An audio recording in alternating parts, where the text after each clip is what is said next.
আজকে 26শে জানুয়ারি, প্রজাতন্ত্র দিবস বা রিপাবলিক ডে। আপনাদের অনেকের মনে প্রশ্ন আসতে পারে 15ই আগস্ট আমাদের ইন্ডিপেন্ডেন্স ডে, তাহলে রিপাবলিক ডেটা কি? তাহলে এটা জানার জন্য আমাদেরকে 97 বছর আগের ইতিহাসের পাতায় একটু উঁকি মারতে হবে। 1929 সালে লাহোরে কংগ্রেসের সমস্ত লিডারদের একটা অধিবেশন হয়, আর সেই অধিবেশনে তারা ডিসাইড করে যে 1930 সালে 26শে জানুয়ারি তারা পূর্ণ স্বরাজ বা কমপ্লিট ইন্ডিপেন্ডেন্স ডে হিসেবে ওটাকে সেলিব্রেট করবে।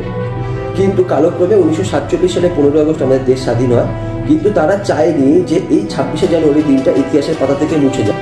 তো তারা সেই দিনটাকে মানুষের মনে রেখে দেওয়ার জন্য 1950 সালে 26শে জানুয়ারি আমাদের সংবিধানকে ইমপ্লিমেন্ট করে। যদিও তার 2 মাস আগে, মানে নভেম্বর মাসেই, 1949 সালের নভেম্বর মাসেই আমাদের সংবিধান রেডি হয়ে গেছিল, কিন্তু তারা ডিলে করেছিল 26শে জানুয়ারি দিনে অফিসিয়ালি এটাকে ইমপ্লিমেন্ট করার জন্য।